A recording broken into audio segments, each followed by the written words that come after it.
Muy buenos días, mi nombre es Erika Zapata, periodista y otra campesina como ustedes. Gracias por estar pendientes de nuestro contenido cada mañana. Bienvenidos a la finca de hoy. En esta ocasión los saludo desde este hermoso lugar. Estamos hablando de un municipio del departamento de Antioquia, turístico, pero también siembran diferentes frutas. Es un panorama muy amañador. Bienvenidos al capítulo de hoy.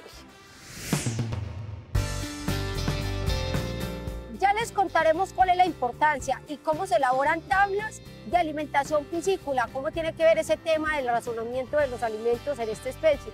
Los detalles en la finca de hoy. Existe una gran diferencia entre las carnes que se producen en ganaderías tradicionales a las que se producen en ganaderías regenerativas. En el siguiente informe les contaremos en qué consiste el tema de la ganadería regenerativa, de la producción de carne. ¿De qué se trata? Ya lo sabrán. Aunque por años se ha implementado la monta natural en porcicultura, también existe el tema de la inseminación artificial. Ya les contaremos sobre los beneficios y las diferencias. Los detalles en instantes.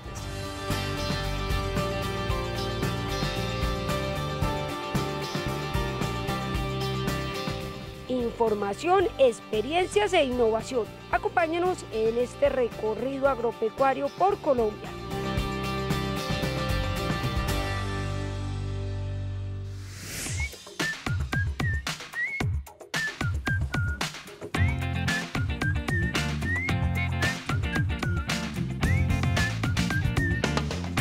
Cada piscicultura debe crear su propia tabla de alimentación para hacer la dosificación diaria a los animales y aplicar periódicamente las debidas correcciones. Para hacerlo, es importante tener en cuenta la especie manejada, su curva de crecimiento, el clima del lugar y los cambios de temperatura que se presentan durante el año. Con los datos que nosotros recopilamos semanalmente del crecimiento de los animales, construimos unas curvas de crecimiento que estas curvas no son estáticas, deben ser revisadas porque hay muchos factores que intervienen en el crecimiento. Puede ser la temperatura, puede ser la calidad del alimento o la genética del animal, dependiendo de cuál sea nuestro proveedor de semilla.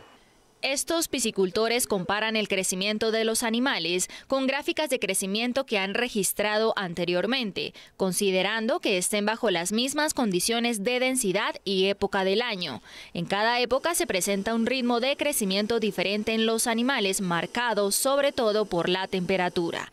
Lo ideal es crear tablas de alimentación para invierno y tablas para verano. ¿Para qué? Para no matarnos la cabeza pensando que porque él no está creciendo igual que en el ciclo anterior, y entonces eso nos lleva a tomar decisiones erradas como dar más alimento, lo cual no va a funcionar porque el animal está en otro ciclo de crecimiento, y así nosotros tener un resultado en cuestiones de, hablando de factor de conversión alimenticia, que sea lo ideal.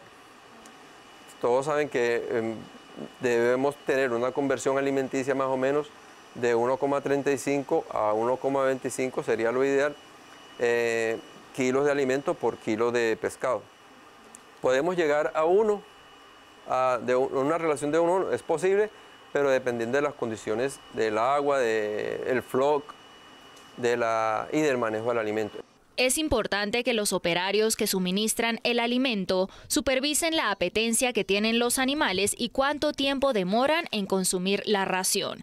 Eso les da una idea de si están ofreciendo de más o por el contrario están suministrando menos de lo que deberían. Si los peces piden más alimento, se debe ajustar la tabla de alimentación y empezar a incrementar la ración. Usualmente las tablas vienen por semana. Nosotros no las usamos por semana, sino día a día, porque día a día tiene que haber una corrección del alimento, pero esa corrección ya la hace el operador. Él nos retroalimenta anotando qué cantidad de alimento dio en base a la apetencia que tuvo el animal.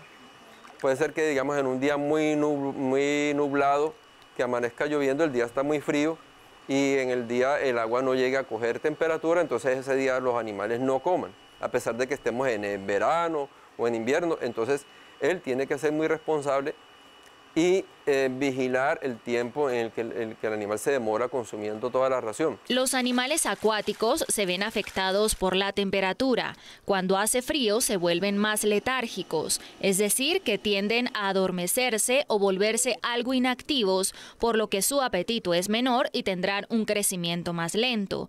Cuando hace calor, su metabolismo aumenta, al igual que su apetito, y por ende crecen más rápido. Esos datos son muy importantes y cada zona pues es muy barato. Un termómetro todos los días en la mañana se toma la temperatura, en la tarde vuelve y la toma, y con esos datos usted va a construir una gráfica de todo el año que se va a volver una gráfica típica, y entonces ya usted puede saber en qué época puede usted sembrar y obtener mejores resultados, y en la época de menor crecimiento, pues ya usted sabe a qué atenerse en los resultados de crecimiento.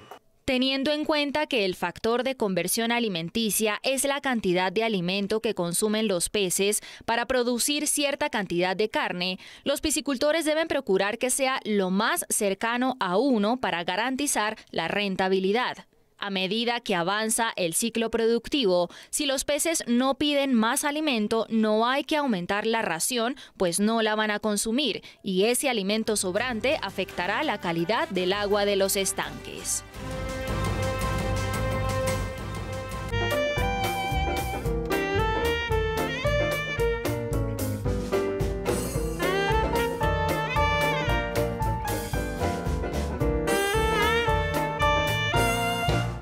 Empoderados de su predio, Daniela Narváez Flores y su padre recorren con orgullo las 10 hectáreas que conforman la finca La Luisa, ubicada en el municipio de Tuluá, Valle del Cauca, y de la cual aseguran estar obteniendo un 80% de rentabilidad, cultivando lulo y produciendo huevo y carne con gallinas criollas. De mi abuelo y mi papá he aprendido mucho y como a conocer y amar como todo lo que es el campo. Tengo 20 años y desde que tengo memoria, pues mis papás y mi abuelo siempre han tenido finca. Entonces siempre hemos tenido como ese amor por los animales, y a mí en particular me fascinan los animales. Yo por mí tendría un zoológico. Desde los 4 o 5 años se ha ido integrando con nosotros en el tema de la finca. Ella se encarga de la parte administrativa de las aves y de la parte contable del proyecto de la finca como tal. Lleva lo que es los numeritos, cuentas y pues muchas de las redes sociales.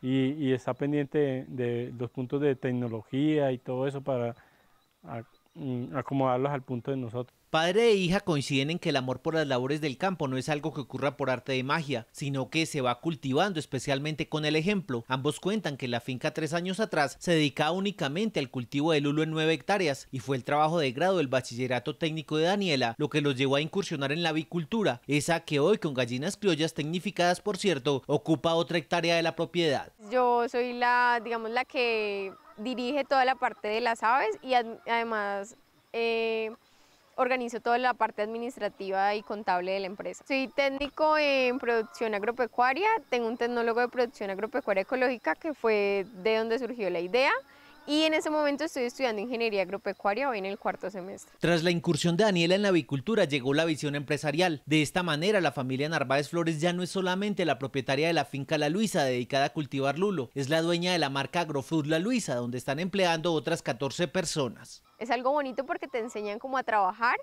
y a realizarte por ti mismo, sin desligarte de tu familia. Él tiene sus funciones y yo también, entonces es como un trabajo colectivo de los dos, en el que los dos nos apoyamos, es como una labor muy interactiva entre los dos y de mucha comunicación, creando empresa con su familia. O sea, eso hace que todos crezcan juntos y que todos, digamos, lideren y todos tengan como ese papel fundamental y sepan qué es construir algo. Con la vinculación de Daniela llegó también la incursión en la tecnología. Ahora el predio cuenta con señal de internet, cámaras de vigilancia y un modelo de comercialización a través de las redes sociales, donde el contacto directo con el cliente les ha permitido incrementar su rentabilidad al eliminar los intermediarios. Desde su experiencia, Daniela considera que las mujeres deben asumir un rol protagónico en el desarrollo del campo colombiano y lo argumenta con propiedad. Siempre como que no solo pensamos en nosotros, sino que pensamos en el bienestar de otras personas. La organización y el amor y la entrega que le ponen las mujeres a las cosas es algo como especial.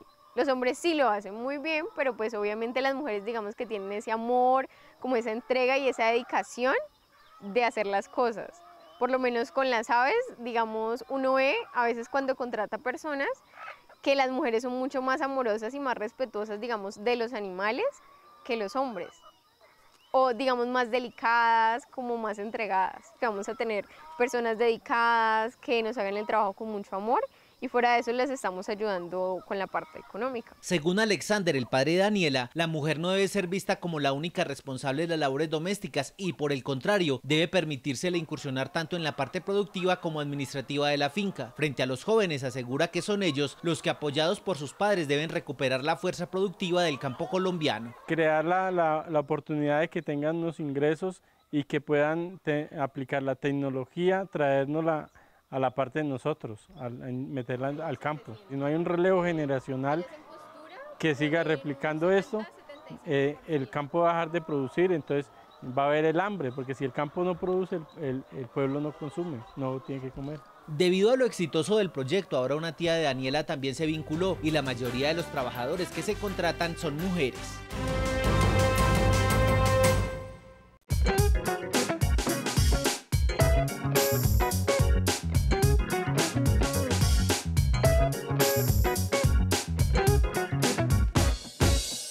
Los huevos de codorniz se recolectan diariamente y varias veces al día, para luego ser almacenados a una temperatura de 15 grados centígrados. Seguidamente, para iniciar el proceso de incubación artificial, la correcta selección de cada uno de ellos es fundamental para garantizar la eclosión.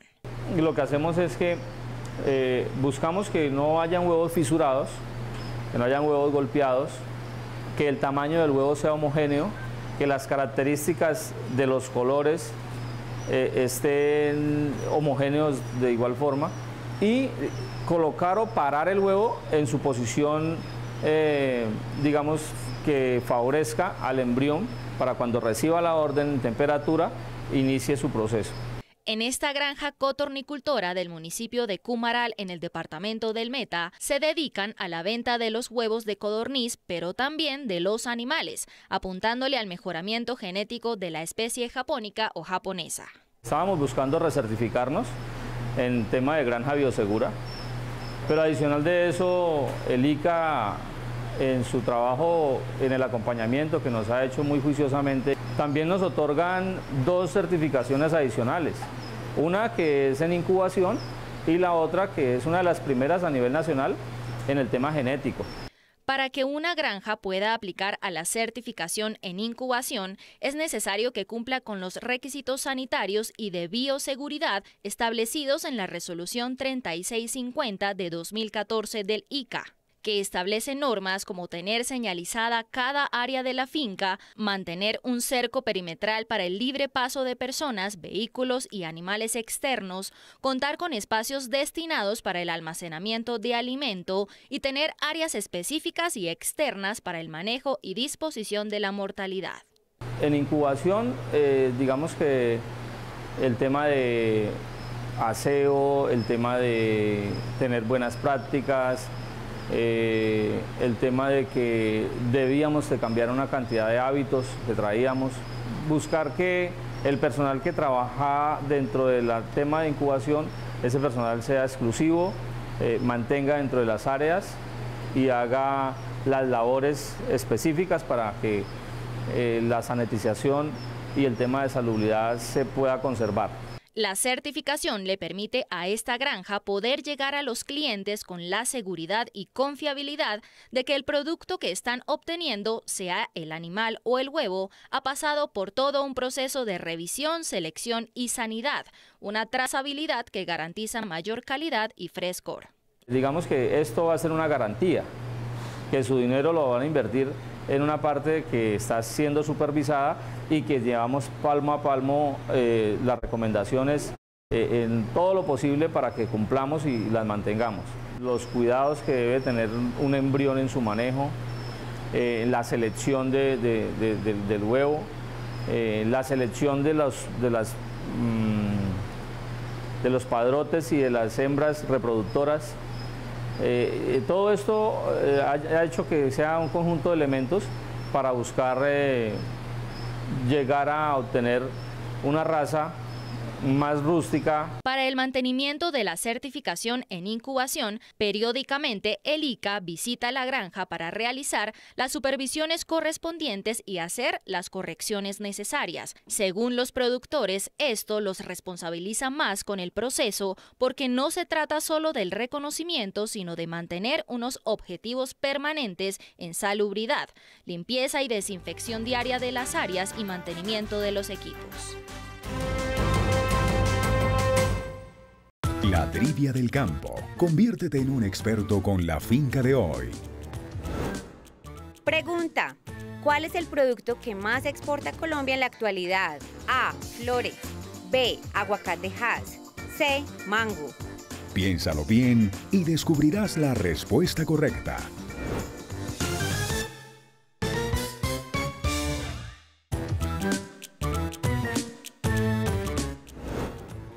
Pregunta: ¿cuál es el producto que más exporta Colombia en la actualidad? A. Flores. B. Aguacate Hass. C. Mango. La respuesta correcta es la A. Las flores son el producto agrícola de mayor exportación en Colombia. Las exportaciones de flores representaron un total de 2.523 millones de dólares el año pasado.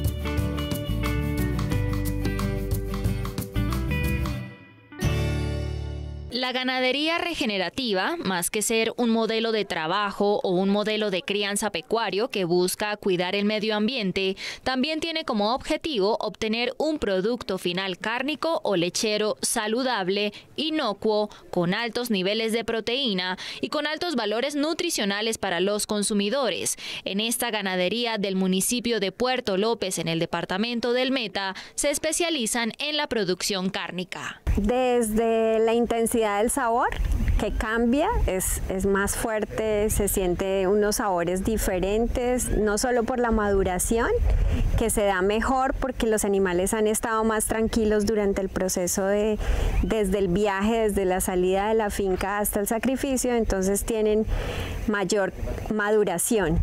Y por el lado de la salud, digamos, de lo que ellos comieron durante todo su proceso de engorde, hubo más plantas, más biodiversidad, más sabores, y esos sabores se intensifican en la carne. Los productores de esta finca han notado una diferencia significativa de la carne de ganadería regenerativa en comparación a la ganadería tradicional. Le atribuyen altos niveles de terneza y no necesariamente por la raza o porque el animal sea de menor edad al sacrificio, sino que va más asociado a la tranquilidad con la que viven y el bienestar animal que tienen durante todo el proceso de producción. Y a la forma como se embarcan y viajan en un camión, donde ellos ya no tienen ese reflejo de huida, donde están acostumbrados a estar con otros animales muy juntos, entonces a la hora de ir en el camión no tienen ese estrés adicional que a veces hace que todo un proceso muy largo de 2 o 3 años de ceba se pierda en los últimos 30 minutos. Carnes maduradas, empacadas al vacío, salchichas, chorizos y hamburguesas son algunos de los productos que estos ganaderos obtienen bajo el modelo de crianza. Carnes libres de químicos y que durante todo su proceso de producción aportaron a la regeneración de los ecosistemas. 100% pasto, 100% naturaleza, nada de químicos, nada de herbicidas, nada de plaguicidas y nada de estrés. Entonces eso al final se nota y creo que es realzar y darle un valor adicional a los animales que hicieron todo este bonito trabajo y estar hasta allá, hasta el final, para nosotros es la responsabilidad como productores regenerativos. Adicionalmente, la carne regenerativa está vinculada a los consumidores responsables, aquellos que mediante su consumo de carne quieren aportarle algo al planeta y se identifican con este tipo de productos y subproductos. El ganado de ganadería regenerativa puede ser diferente, depende de dónde provenga, entonces no es lo mismo criado en la costa costa o criado en Antioquia o criado en el Magdalena Medio. Y en este caso que estamos en el Orinoco, en todo el llano, los sabores son diferentes, la comida fue diferente, la vegetación que ellos tuvieron fue diferente y el tiempo también es diferente. Nosotros somos más tipo cebuino, tenemos bastante componente racial cebuino por lo hostil del clima.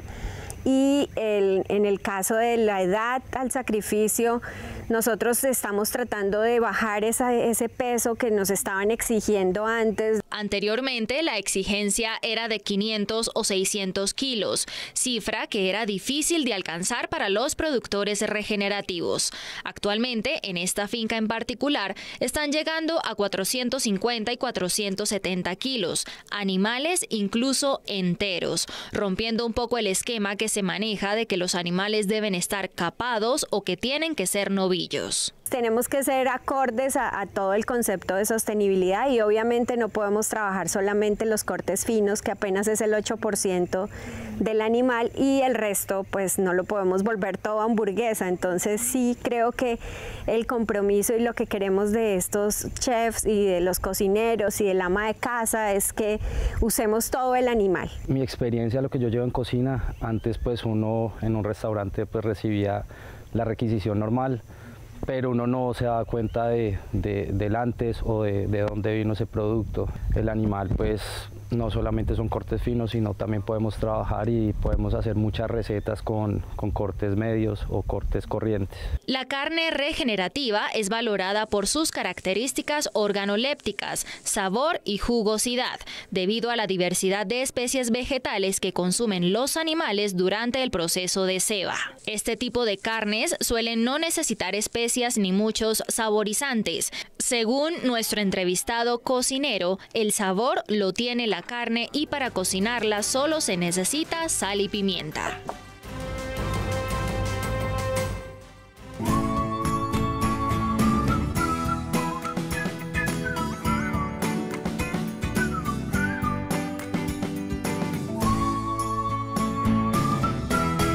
A muy pocos metros de decenas de frailejones centenarios que años atrás fueron testigos de la desaparición de muchos individuos de su misma especie, la finca San Agustín se propone recuperar el entorno natural de lo que según sus actuales propietarios fue en el pasado una fábrica de agua, y ese objetivo lo están consiguiendo con el cultivo orgánico de arándanos. Llegamos de la ciudad de pronto con cero experiencia en el tema, pero sí con la necesidad o con la idea de regenerar y cuidar el lugar en donde estamos. Lo hacemos con el uso de biotecnologías y hemos visto cómo, gracias a los estudios de suelos que hemos aplicado desde el inicio, cómo se ha ido regenerando el suelo. Es un proceso lento, pero seguro. Y la idea de nosotros es, al lado de estas plantas de arándanos, sembrar las plántulas de frailejones, esperando que pues se puedan, digamos, ellos volver a producir. Se trata del proyecto Bioberries Coles, puesto como experiencia de éxito en responsabilidad ambiental y sostenibilidad en el 7º encuentro de jóvenes de la Alianza del Pacífico realizado recientemente en México. La finca está ubicada en la vereda Pantano de Arce, en Subachoque, Cundinamarca, zona cultivada por décadas con papa. Desafortunadamente la tierra en estas zonas por años ha sido utilizada para la producción de papa. El uso de químicos, el uso de pesticidas pues ha, digamos, deteriorado el suelo. Se generó una intoxicación, digámoslo así, por un exceso de manganeso y exceso de aluminio. Eso es lo que provoca el cultivo constante y el monocultivo de papa sobre todo. De entrada, lo primero que cambió con el modelo sostenible en la zona de alta montaña fue el tipo de fertilización. Sus actuales propietarios se valen de la gallinaza, melaza, suero de leche y otros elementos que, mezclados con microorganismos eficientes, ayudan en el propósito de la regeneración. El AgroPlus, el EM, los microorganismos, con estos elementos que nos brinda la biotecnología, que nos brinda Fundaces, hemos visto cómo se han reducido esos niveles y cómo comienzan a aumentar otros que estaban escasos, como es el caso del calcio, del fósforo, del magnesio, del potasio. La aplicación se hace de manera semanal. Se hace por drench en algunas ocasiones, otras por aspersión. El segundo requisito en este cultivo orgánico de arándanos es no utilizar ninguna clase de plástico, a excepción de unas pocas mallas antipájaros utilizadas únicamente sobre el lote cultivado. Las plantas fueron sembradas en tierra y en unos camellones altos. Esta tierra en el estudio de suelo nos salió francoarenosa, eso quiere decir que es una tierra que drena muy bien el agua. Entonces aquí, por ser esta zona y en este año precisamente hemos tenido un año de muchas lluvias, pero nunca hemos tenido problemas. El tensiómetro nos indica que no hay encharcamientos y el agua, digámoslo así, drena y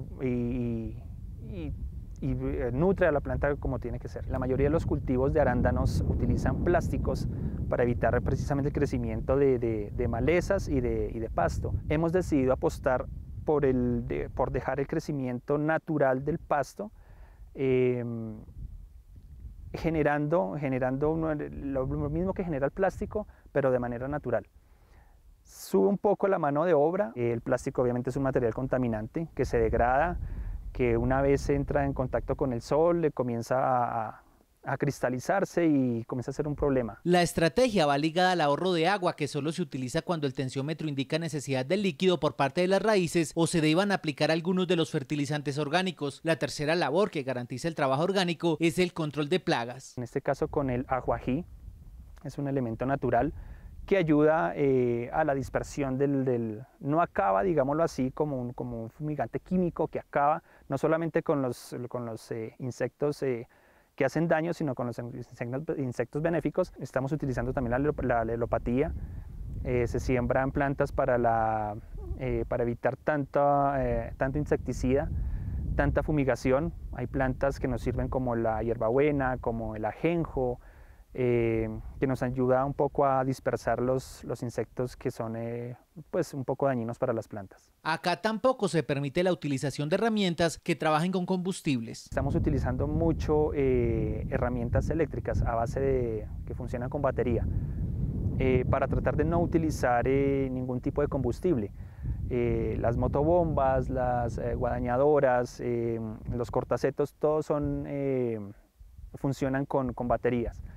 En pro obviamente de reducir costos y también pues, evitar la contaminación. La abundancia de lluvias en la zona favorece también el ahorro de agua al no necesitar aplicar riego diario.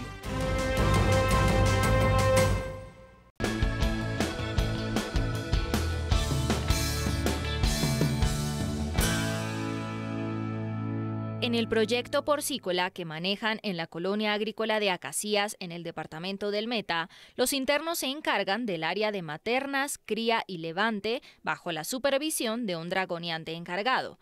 Aunque la monta natural ha sido el método de reproducción que han utilizado hasta ahora, ya se plantean pasar a la inseminación artificial, considerándola una técnica más eficiente y rentable. Una de las ganancias es que pues la inseminación podemos tener los cruces en carne, en genética.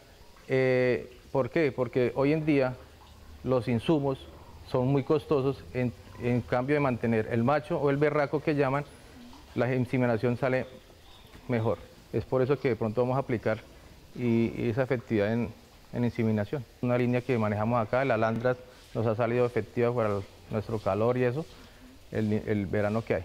Entonces, el mejoramiento lo queremos hacer para una mejor efectividad en carne. El proyecto comprende desde el pie de cría hasta la comercialización de la carne de cerdo, manejando landras como línea materna, algunas cruzadas con pietrán y buscando el mejoramiento genético con Durot. Nosotros estamos comercializando, tenemos en pie de cría, tenemos 15 cerdas, 2 cerdos padrotes, están dando aproximadamente, están de 10 a 12 lechones nos están dando las cerdas.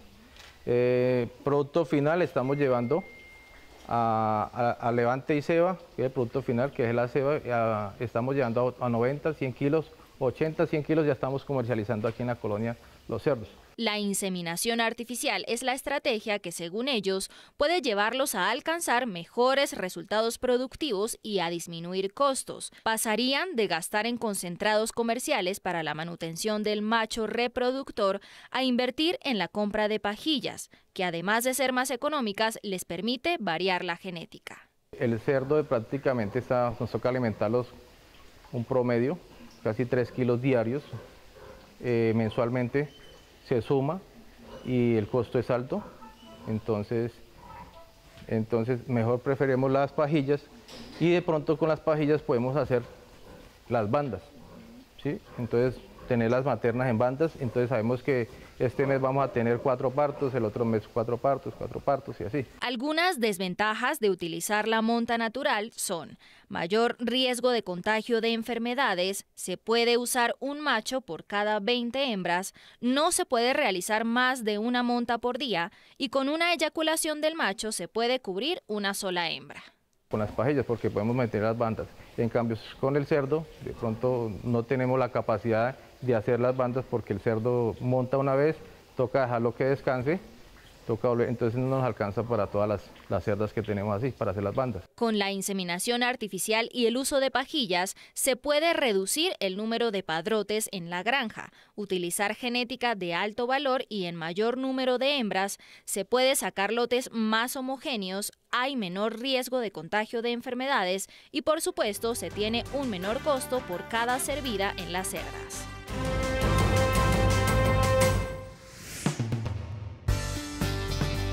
Al regreso, veremos cuáles son las consecuencias económicas y agroeconómicas de cosechar el café cuando aún está verde y hablaremos del manejo en las diferentes etapas productivas que se tienen en las producciones con codornices. Ya regresamos. Continuamos con nuestro recorrido agropecuario.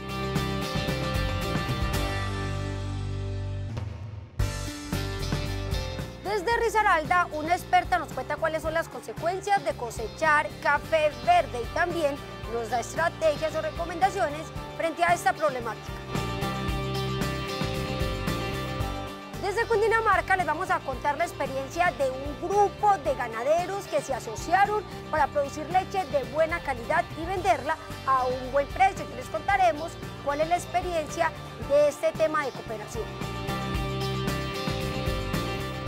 Ya les contaremos cuál es el ciclo completo de la producción de codornices. Hay que tener presente que en el tema de producción de huevos se utiliza mucho lo que tiene que ver la variedad japónica. Los detalles aquí en la finca de hoy. Continuamos con este recorrido agropecuario por Colombia.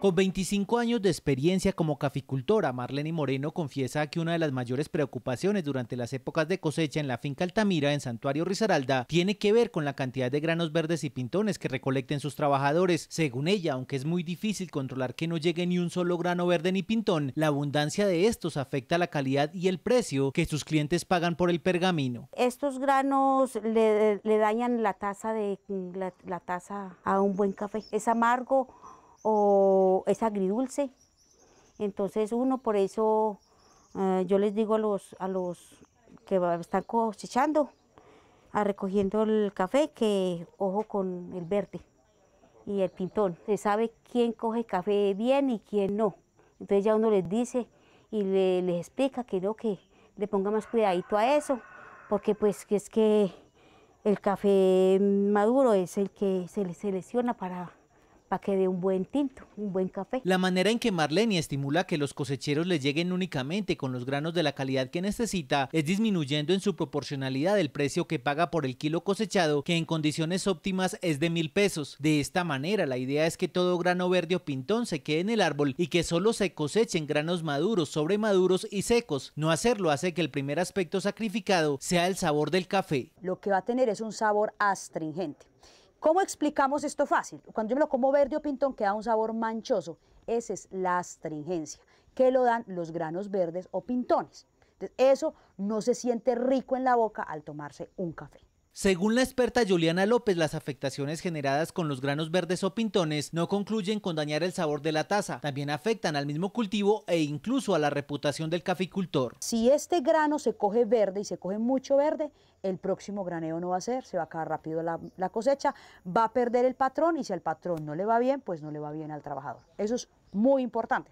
Lo segundo es que si vamos a trabajar, digamos, algunos caficultores en nuestro medio trabajan ya con marca. Entonces, si va a potencializar su marca, entonces, dependiendo también el valor que tenga y cómo lo vende y todo lo demás, se incentiva a la persona a que coja un mejor café. Todo lo anterior se traduce en menor precio pagado por la venta de grano en pergamino o por la libra del café ya procesado. Ese castigo va a ser el 1%, se va midiendo en puntos. No es porcentual, es en puntos. Menos puntos indica que necesita menos café para llegar a un saco de exportación. Eso quiere decir que por punto que baje, gana un 1% de lo que está el precio aproximadamente. ¿Sí? Eso es. Pero si sube, entre más suba, pues va a perder el 1% de lo que esté el precio. Lo más grave es que los granos verdes y pintones se hacen más evidentes durante todo el proceso del beneficiado. En general, el grano de café verde lo que va a pasar es que se va a ver blanco, porque otra vez al pasar por la máquina o lo muerde o lo pela, es decir, de una vez le quita el pergamino. Cuando el grano pasa por la máquina expulpadora, lo que la máquina expulpadora va a hacer es estriparlo y al estriparlo él tiene que salir, lo que pasó acá. Cuando el cosechero coge el café verde, no tiene mucílago. Lo que va a hacer la máquina es morder el grano. Cuando muerde el grano causa un daño físico que es castigado en el factor de rendimiento al momento de hacer la evaluación en compra. Esos granos verdes y pintones afectan también los rendimientos debido a su baja calidad, la cual se hace más evidente en la trilla y se le conoce como defecto físico. Si tiene muchos granos dañaditos, pues tiene que necesitar mucho café para poder llegar al saco de exportación. Aparte de la clasificación de los granos en la misma cosecha del árbol, Marlene paga también a una persona para que manualmente saque los granos verdes, pintones y también los defectuosos. No contenta con esto, realiza otro proceso y es el flotado en agua antes del despulpado. Echa el café ahí y lo que va a flotar son granos que están los secos, los sobremaduros, los brocados, que la broca pues es una plaga importante del café que daña también la almendra y puede afectar el factor de rendimiento y eso se saca y digamos segundas calidades. Los que quedan por debajo son cafés de primera. Cuando tenemos tecnologías como el lavador, es muy importante hacer ese ejercicio. ¿Por qué? Porque ya cuando lo tenemos despulpado y en tanque, no echamos agua. Porque o si no dañamos otra vez. Estamos tratando de ahorrar con un lavador, pero aplicamos agua para hacer flote dentro del tanque. Entonces ahí lo perdimos. Cuando yo lo hago aquí en cereza, lo que estoy garantizando es que esa agua se reutilice tantas veces como sea posible. La otra clasificación se da en la marquesina o en la misma elda. Luego del secado, nuestra entrevistada saca manualmente los granos que se ven deteriorados físicamente. Muchos de ellos son verdes o pintones que al pasar por las máquinas lavadoras y despulpadoras quedan mordidos o perdieron parte de su película de pergamino.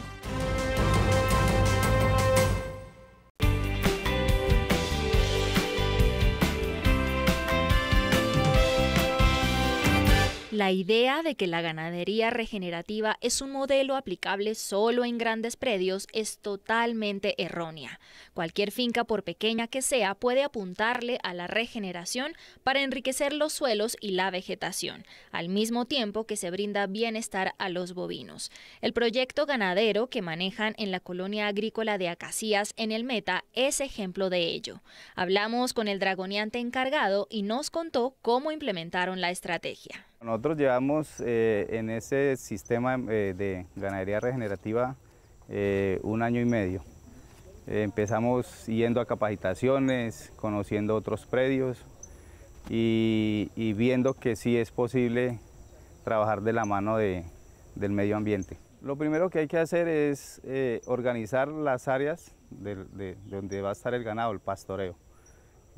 Una vez uno organiza las áreas, organiza la distribución del agua, empieza a ver el mejoramiento de las praderas. El proyecto productivo se centra en la lechería con ganado doble propósito, específicamente Girolando. Además, tienen un lote de cría en el que trabajan la raza Brahman. Ubicamos 3 lotes, tenemos las vacas de ordeño, los terneros y otro lote que denominamos manada. En ese se encuentra todo el resto de ganado. Por todo el ganado que tenemos son 200 animales. Anteriormente mantenían las vacas de leche en un solo potrero grande de 2 hectáreas, en el que permanecían pastoreando entre 4 y 5 días. Poco a poco fueron reduciendo el espacio para manejar ahora potreros de 1 hectárea. Y sin embargo, dentro de esa hectárea hacemos subdivisiones muy pequeñas, de 3.000 metros, y estamos moviendo los animales. Al hacer estas subdivisiones, se agrupan más animales en un solo espacio, haciendo que se concentre una mayor cantidad de estiércol bovino en cada área de pastoreo, y asimismo se va distribuyendo a medida que se hace la rotación, enriqueciendo los suelos y mejorando las pasturas. Realmente es muy bueno, excelente, la condición corporal de los animales, el hecho de que los animales ingresen cada vez a una pastura fresca, una pastura nueva, es muy importante. Hemos visto cómo la microfauna, los animales han llegado, porque hemos suspendido la utilización de ivermectinas, de insecticidas, herbicidas. Lo hacemos con el mismo ganado, ellos nos dejan limpios los potreros. Considerando que es una lechería, el Dragoneante nos cuenta que para ellos es importante suplementar en aras de producir más leche, pero solo lo hacen con las vacas de alta producción, utilizando concentrados y sales mineralizadas, pero también suplementos naturales como pasto de corte, melaza y silo para las temporadas críticas. Hay muchos manejos que se hacen, incluso mejorar las praderas. Ya no lo hacemos arando, rompiendo el suelo, lo hacemos con otros métodos, incluso la semilla la ubicamos en la sal de los animales, semillas de pasto, otras semillas que también están, la morera, el botón de oro, todas esas semillas. La ganadería regenerativa se va convirtiendo poco a poco en una necesidad mundial, una práctica que sin dejar de ser productiva ayude a reforestar y regenerar la tierra mitigando el cambio climático. Cada vez más, grandes, medianos y pequeños productores se unen al modelo, demostrando que no importa la extensión de tierra de los predios, se puede hacer ganadería trabajando en pro de la naturaleza y no en contra de ella.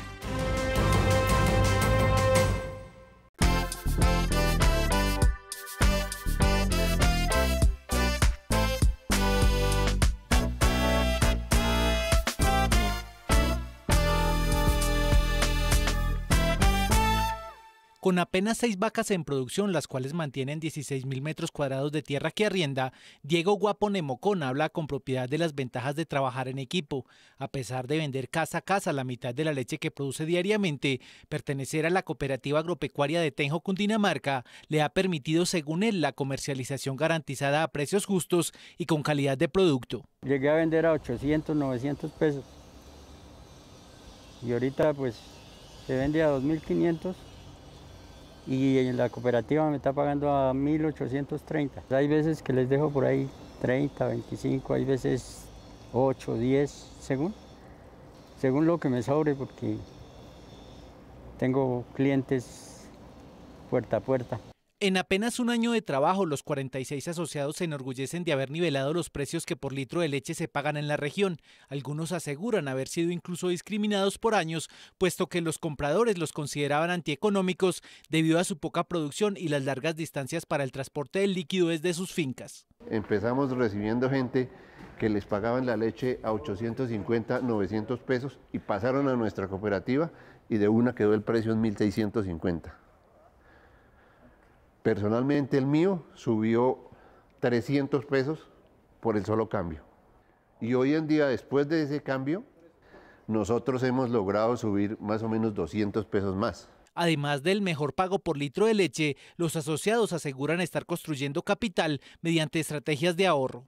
Por cada litro que entregan están ahorrando 50 pesos y eso que ahorran es de ellos, eso no es de la cooperativa. Entonces tenemos experiencias con personas que en 6 o 8 meses tienen 1 millón de pesos. Y como la unión hace la fuerza, la cooperativa asegura haberse hecho escuchar tanto en el sector público como en el privado.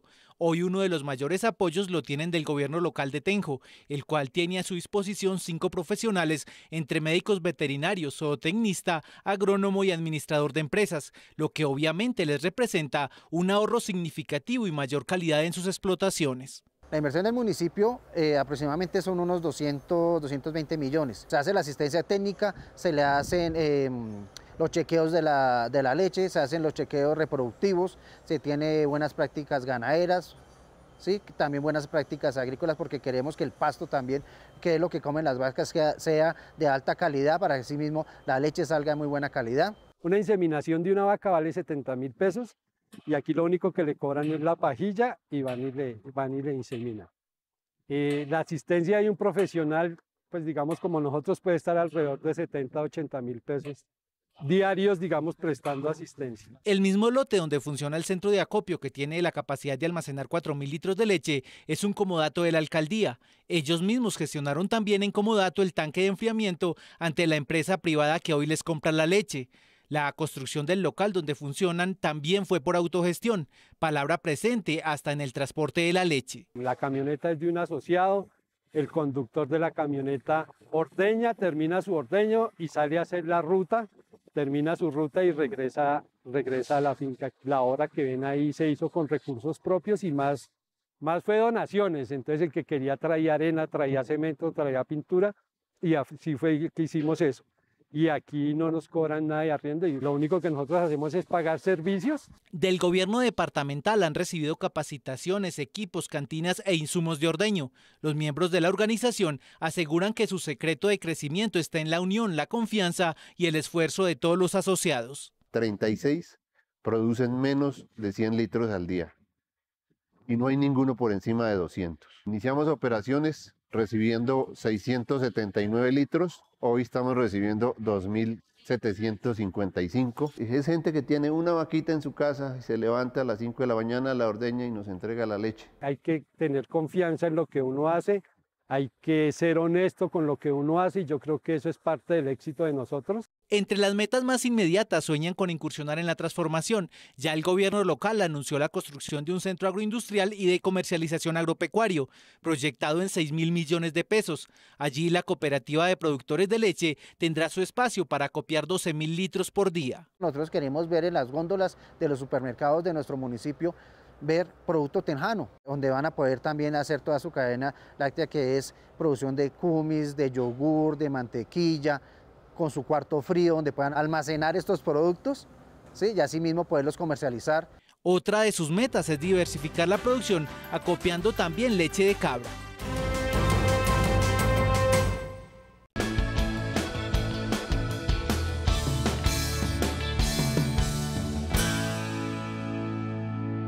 Incubación, cría, levante y producción de huevos comerciales son las etapas que conforman el ciclo completo en una cotornicultura. Manejarlas todas les permite a los productores de esta granja en el departamento del Meta tener menores gastos y más utilidades. Es un ave, digamos que muy precoz, y esa es una de las garantías y las ventajas que tiene frente al huevo de gallina, por así decirlo, porque es como la competencia más parecida en su producción y en su especie.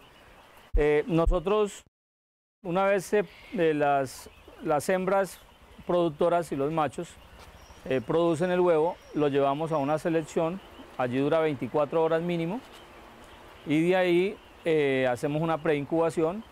Esa preincubación entra a la incubación y ahí dura 15 o 16 días. En la incubación, los huevos permanecen a 37.8 o 37.5 grados de temperatura. Posteriormente pasan a estas máquinas que son las nacedoras, en donde duran un día. Luego comienza la etapa de cría. Las aves llegan a una cama con una temperatura de 35 grados en la que permanecen los primeros 3 días de vida.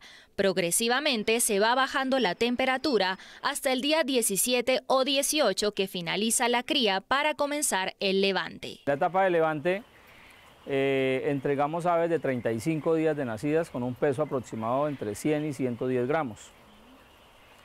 De ahí el ave tiene un promedio de 10 a 12 días para iniciar su postura y tiene un plazo, según la teoría, hasta los 90 días para nivelar la postura, es decir, para que todas queden en un mismo porcentaje.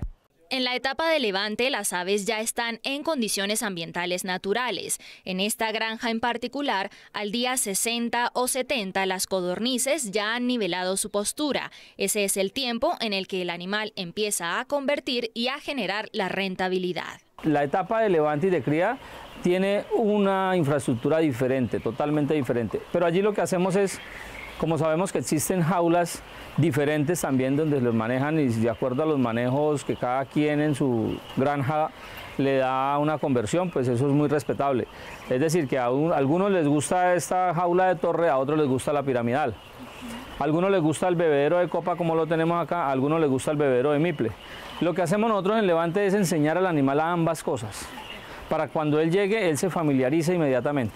Mantener el agua en óptimas condiciones es un aspecto crucial para todas las etapas del ciclo productivo. Debe ser tratada, clorificada, fresca y apta para consumo humano. Le dicen a uno, no, pero es que los animales tienen agua, sí, pero va a ver el agua, en dónde está ubicado el tanque, qué tanta temperatura tiene. Y él toma para su subsistencia, pero no para su conversión. Y ahí son dos conceptos totalmente diferentes.